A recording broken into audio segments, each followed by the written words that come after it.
자, 오늘은 종목 몇 개 가지고 매수 방법, 그리고 매수를 하고 난 다음에 왜 두려워하는지에 대해서 잠깐 좀 이야기하려고 합니다. 뭐 주변 분들이나 그다음 뭐 인터넷상이나 보면 매수를 해놓고 이거 어떡하죠? 앞으로 뭐 어떻게 될까요? 라는 글들이 너무 많고, 그 다음 지금 조금 주목받는 종목을 기준으로 좀 설명을 좀 해보려고 합니다. 약간 조금 고민이 많았습니다. 이걸 어떻게 설명을 해야 될까? 주가를 매수를 해놓고 무서워하더라는 거죠. 그게 뭐 이해합니다. 이해하는데, 자, 예를 들면 뭐 이런 거 아닐까요? 자, 여기 정도의 매수를 했다고 치죠. 그러면 우리는 지금 이 그래프가 미리 다 보이니까 지금 뭐 심리적인 상태가 괜찮은데, 자, 여기서 자, 제가 1000만원 있습니다. 1000만원으로 여기 지금 타원형 파란색 칠한 부분에 매수를 했습니다. 자, 전체 1000만원을 매수를 한 거죠. 자, 주가가 내려갑니다. 쭉쭉 내려가죠. 지금 여기까지만 해도 마이너스 지금 몇 퍼센트입니까? 매수하고 난 다음에 거의 아마 한 20% 됩니다. 마이너스 20%. 자, 그럼 800만원이 됐죠. 1000만원이 200만원 생각해 보십시오. 월급이 얼만데. 근데 이 단기간에 며칠 사이에 200만원이 빠졌어. 두근두근하죠. 더 빠질지 안 빠질지 아무도 모르죠. 여기 지금 쭉 빠집니다. 자, 이 상태에서 지금 조금씩 올라오죠. 그 다음에 올라오다가 또 점점점 내려갑니다. 자, 이러면 여기 기간이 벌써 보자, 여기 1개월 거의 한 2개월 다 돼갑니다. 그럼 1000만원을 다른데 굴려도 굴렸을 돈인 것 같은데 2개월 동안 여기 묶여있는 거죠. 답답합니다. 정말 답답하죠. 근데 본인이 이 주식에 대해서 여기를 매수를 했다면 어떤 목적을 가지고 매수를 했겠죠. 어떻게 흘러갈 것 같다. 그 다음에 하락을 하면 난 어떡하지? 이런 계획이 있어야 됩니다. 계획. 그래서 제 영상에 이런 걸 항상 이야기하죠. 아래로 흘러가면은 언제 추가 매수를 하고, 위로 올라가면은 이 정도에 팔겠다는 이야기를 하죠. 근데 그 계획도 없고 아무것도 없이, 예를 들면 어떤 뭐 유능한 유튜브라든지 안 가면은 뭐 트레이딩을 잘 하시는 분들이 자, 여기에 매수를 했다고 해서 그대로 따라서 여기다가 만약에 1000만원을 박았다 치죠. 그러면 이렇게 내려가면 앞으로 어떻게 흘러갈지에 대한 내용도 모른 채 그냥 1000만원을 가지고 마음을 졸이면서 시간을 보낼 수밖에 없습니다. 이렇게 기나긴 시간을. 트레이더나 유튜브 방송 하시는 분 중에 만약에 이렇게 샀다라고 하면 방송을 할 정도니까 어느 정도 스토리는 있겠죠. 그러니까 뭐 때문에 사고, 어떤 시그널이 포착됐고 자기만의 어떤 주관이 있는 그 지표에 합당하는, 부합하는 상승의 시그널을 발견한 경우, 자, 그러면 그 사람이 이야기하는 주가의 흐름을 이해를 해야 됩니다. 이해를 하고 나도 동감해, 괜찮은 것 같은데 좀 사볼까 하는 참고 지표용으로 써야 되는 거죠. 그 사람을 참고 지표용. 근데 그 사람이 이야기를 했다고 해서 무조건 사는 건 아니라는 거죠. 그래서 보고 이건 아닌 것 같아, 그건 아닌데 나는 내가 볼 때 이 종목은 꽝이야 라고 할 수도 있죠.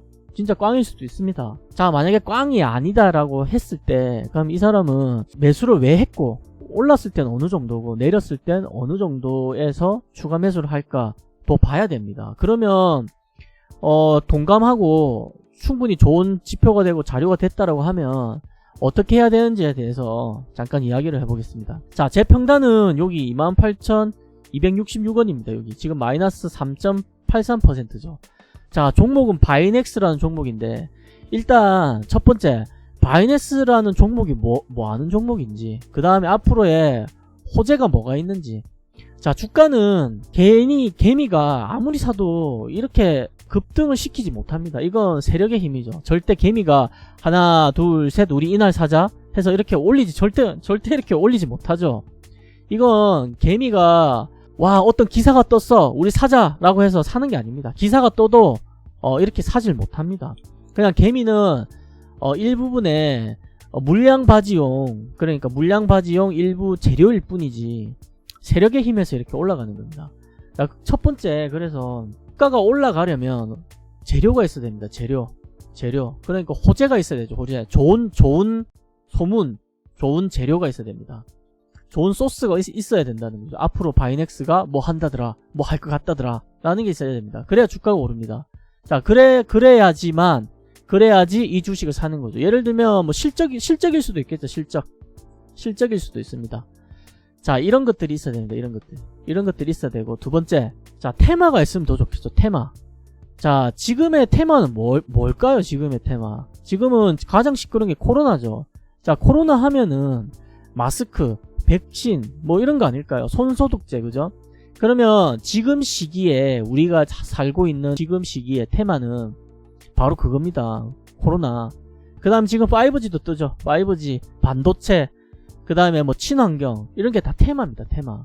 그래서 대한민국에서 주식을 하려면 테마를 알아야 됩니다. 테마의 흐름, 어떤 게 흘러갈지. 자, 그런 것들이 있어야 됩니다. 그냥 무작정 누가 사네? 사야지. 그거 아니라는 거죠.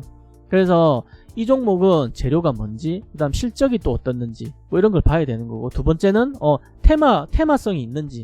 테마가 있어야 재료가 생기죠. 테마가 없는데 재료가 생기진 않습니다. 자, 세 번째는 이 그래프를 읽는 눈입니다. 눈. 자, 세 번째는 지표 분석이라고 하죠. 지표 분석이 필요합니다.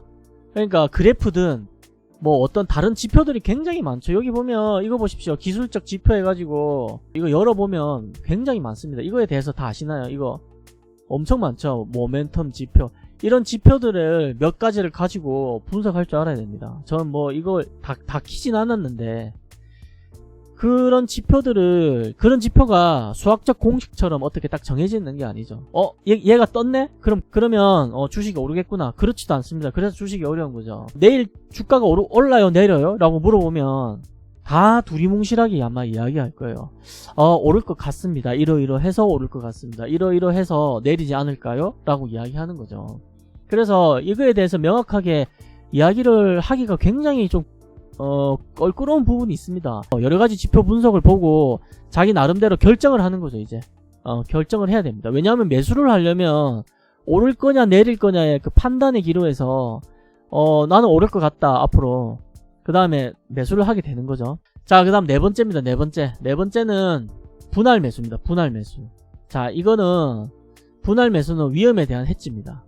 자, 무슨 말이냐면 위와 같은 1번, 2번, 3번과 같은 걸 모두 만족시켰다 하더라도 시장이 앞으로 천재지변이 일어날지, 아니면 저 미국의 대통령이 다른, 예를 들면 뭐 친환경으로 갔다가 또 다른 걸로 이렇게 좀 꺾어버릴 수 있겠죠. 자, 그랬을 때 시장이 갑자기 이렇게 훅 떨어질 수 있습니다. 뭐 코로나처럼 이렇게 훅 떨어질 수 있는 거죠. 자, 그러면 이 아까 이야기했던 이 1000만원을 고스란히 여기다 만약에 박았다 치면, 만약에 이슈가 있어서 이 시장이 안 좋으면 세력도 어쩔 수 없습니다. 그냥 모든 차트, 모든 지표 분석을 다 깨고 주르르 흘러버립니다.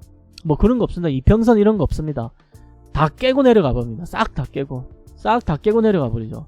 자, 그랬을 때 내려가는 데는 일순간에 내려가지만 특이한 어떤 상황이 아니고서야 상승할 때는 굉장한 힘이 듭니다. 내려갈 때에 2배, 3배의 힘이 필요합니다. 올라갈 때는. 왜냐하면 위에 물린 사람들이 막 던지기 때문에 밑에서 위로 치고 올라갈 때는, 떨어질 때는 쉽지만 올라갈 때는 굉장히 힘들다는 거죠. 2배, 3배의 힘이 필요합니다. 매수의 힘이 필요합니다. 자, 그랬을 때 우리는 이 위험에 대한 해지를 분할 매수로 하는 거죠. 자, 1000만원이 있으면 5분할을 하든 3분할을 하든, 즉 1000만원을 5번으로 쪼개든 3번으로 쪼개든 나름의 기준을 가지고 쪼개서 투자를 하자는 거죠. 내려가면 또 추가로 사면 되니까. 자, 근데 이 모든 걸 배제하고 누군가가 샀다라고 해서 그대로 샀는데 아무 계획도 없거니와 그 다음 주가가 줄줄줄 흘러내린다 하면 무섭죠. 굉장히 무서운 겁니다. 앞으로 주가가 어떻게 흘러갈지에 대한 계획도 모르고 그냥 사서 무서운 거죠. 자, 그러면 저는 이 바이넥스라는 종목을 여기 정도 샀는데, 자, 주가가 이렇게 뛰어 올랐죠. 그죠? 뛰어 올랐습니다. 근데 안 팔았죠. 여기까지만 해도 퍼센트가 꽤 됩니다. 요거 지금 여기 정도인데 제가 산 시점에서 수익이 한 13%입니다. 13%. 먹을 수 있었는데 안 팔았죠. 왜냐? 더 오를 것 같아서. 제가 여기에 샀는데 이렇게 올랐다가 내렸다가 지금 왔다 갔다 하면서 지금 밑으로 내려가고 있죠. 저는 추가 매수도 안 하고 지금 가만히 있습니다. 왜냐하면 저는 지금 이 주가의 흐름을 어떻게 보냐면, 여기 120일 이평선 보이시나요? 120일 이평선을 맞을 때까지 이렇게 계속 흘러내릴 거라고 보고 있습니다. 그리고 그렇게 됐으면 좋겠습니다. 이렇게 줄줄줄 흘러내렸으면 좋겠습니다. 120일 이평선 있을 때까지. 자, 그리고 난 다음에 빵 한번 힘있게 올라와주고 눌림이 있든 없든 빵 올라와주고 그 다음에 매도는 최소한 전 최소 여기 보고 있습니다. 최소. 그러면 지금 이 이야기를 듣고 나면 저는 여기서 샀는데 초조할까요? 안 초조할까요? 지금 주가가 이렇게 내려가고 있는데 안 초조하겠죠. 왜 초조할 이유가 뭐가 있나요? 저는 여기서 팔 거라고 지금 계획을 잡고 있는데, 그러니까 계획이 없다는 거죠. 계획이 없어서 너무 무섭고 초조하다는 거죠. 내가 산 거는 왜 이렇게 다 팔았지? 라고 이야기를 하는 거죠. 뭔가 이런 흐름에 대해서 좀 알고 사야 된다는 거죠. 만약에 리딩을 받는 거 아닌 이상은, 리딩을 받으면 이런 거 알 필요 없죠. 뭐 그 사람이 다 알아서 해주는 건데. 자, 그리고 만약에 주가가 여길 깨고 더 흘러내려갈 수도 있는 거죠. 내려갈 수 있습니다. 왜 이런 일이 안 생길까요? 바이넥스가 뭐 악재가 터져가지고 갑자기 뭐 횡령을 했다더라. 뭐 이런 거 있을 수도 있죠. 그 다음에 유상증자를 갑자기 한다더라 하면 훅 내려갈 수 있겠죠.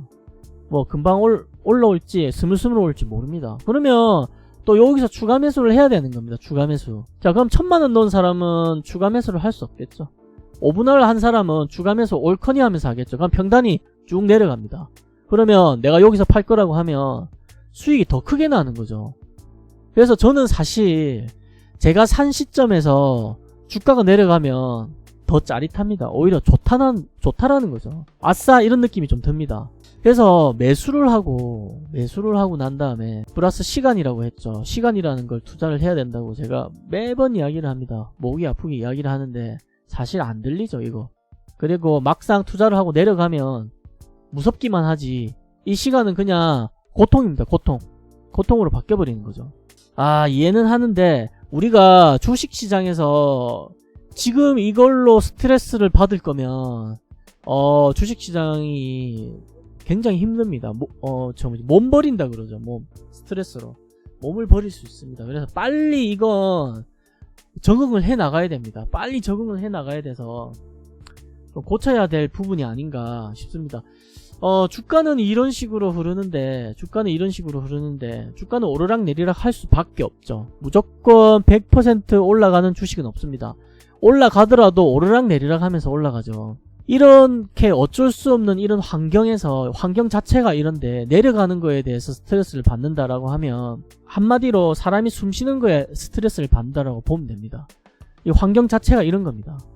그래서 빨리 이런 거에는 적응을 할 필요가 있고, 두 번째, 여기 바닥 구간, 여기 꼭지 부분을 잡으려고 하면 안 된다는 거죠. 여기는 세력 형님들 구간입니다. 여기는 그 형님들을 위해서 놔둬야지 개미가 감히 여기 부분들을 잡으려고 해서는 안 됩니다. 근데 잡으면 좋겠죠. 실력이 있으면 잡아도 됩니다. 근데 제 말은 이걸 잡으려다가 더 큰 낭패를 본다라는 거죠. 이걸 잡으려다가 여기 정도에 살 수 있는 상황이 생길 수 있습니다. 더 내려가겠지. 근데 빵 올라가죠. 올라갈 때는 한 방에 쳐 올려버립니다. 그러면 어디서 살까요? 못 삽니다. 이 주식 못 사죠. 내려갈 때는 스물스물 내려가다가 올라올 때는 한 방 튀어 올라버리죠. 그러면 타이밍 놓치는 겁니다. 적당히 여기 아랫부분 여기서 사고, 아래쪽은 이제 세력 형님들 좀 드리고, 그 다음에 빵 뛰어 올랐을 때는 그때 오른 만큼 수익 내면 됩니다. 아니면 조금 더 수익 내든지. 여기 구간에서가 개미의 먹거리인 거죠. 여기도 잡으려고 하면 안 되죠. 여기 잡으려다가 내려올 때 또 한 방에 내려오죠. 꼭지 찍고는 한 방에 내려옵니다. 자, 그러면 못 파는 거죠. 자, 뭐 이런 것들 뿐만이 아니라 너무나도 이런 것들에 대해서 다양한 케이스 할 말이 많지만 다 녹이질 못합니다. 그래서 제가 항상 이야기하듯이 영상에 조금씩 그 상황에 맞게끔 이야기를 하고 있는 거고, 거기에 대해서 캐치를 하시는 분들은 조금씩 나아지는 모습이 보일 거고, 그게 아니라 나는 뭐 보니까 주식 잘하는 것 같은데 샀는데 다 파란색이야 라고 하면 그거는 조금 보는 관점을 좀 달리 해야 되지 않을까, 약간 좀 그런 생각이 됩니다. 근데 전 뭐 이해합니다. 왜냐하면 저도 그랬으니까. 그리고 거기서부터 이제 빨리 빠져나오는지가 관건이 되겠죠. 자, 뭐 주가의 흐름 이야기 하려고 하다가 지금 이렇게 흘러가 버렸는데 너무 좀 길어질 것 같아서 일단 한 3종목 4종목 좀 보려고 했는데 한 종목만 봐야 되겠네요. 바이넥스. 자, 여튼 그렇습니다. 제가 하려고 하는 이야기가 좀 잘 전달이 됐는지, 그 다음에 뭐 어떻게 좀 이해가 좀 되게 설명이 됐는지는 잘 모르겠습니다. 그리고 아마 이 영상을 찍고 난 다음에 제가 이 영상을 보면 아마 이 이야기가 빠졌는데, 이게 중요한데 이 이야기를 좀 놓쳤어, 뭐 이런 것들이 굉장히 많을 것 같네요. 그래서 그런 거는 점차 영상에다가 조금씩 녹여보기로 하고, 일단 지금 생각나는 부분부터 일단 이야기했으니까 앞으로 제 영상뿐만이 아니라 모든 주식에는 그런 눈으로 봐야 된다라는 게 좀 필요할 것 같습니다. 그래서 그런 거는 어떻게 보면 조금 잔소리로 들린다, 어떻게 보면은 네가 말하는 말이 뭐 다 맞냐, 뭐 아닐 수도 있지 않냐, 뭐 그럴 수도 있습니다. 보는 관점이 다 틀리기 때문에. 그래서 저는 이런 관점으로 보고 이 정도는 보고 주식 투자를 해야 되지 않을까 라는 생각에 일단 좀 글을 남겨봤습니다. 글이 아니라 녹화를 좀 해봤습니다. 자, 그러면 뭐 다른 종목은 다른 영상으로 또 분리를 해서 또 영상을 또 녹화를 해보도록 하겠습니다. 자, 오늘은 바이넥스에 대한 앞으로의 주가의 흐름 어떻게 될 것인가, 뭐 간단하게 좀 이야기했지만 주식을 볼 때는 이런 포인트, 그 다음에 이 정도는 보고 매수를 해야 된다. 자, 이런 것 좀 이야기했습니다. 자, 그러면 그리고 마지막으로 제 영상을 글로 만나볼 수 있는 이런 카페가 있습니다. 그래서 네이버에 거북이 투자법 주식 카페라고 치면 이렇게 나옵니다. 자, 이런 것도 참고하셔도 좋겠네요. 자, 그럼 모두 성투하시고 돈 많이 버는 그런 주식 투자, 안전한 주식 투자로 돈 많이 벌었으면 좋겠습니다. 자, 그럼 조금이라도 도움이 되셨다면 구독, 좋아요 한번 눌러주시고, 자, 그럼 성투하십시오.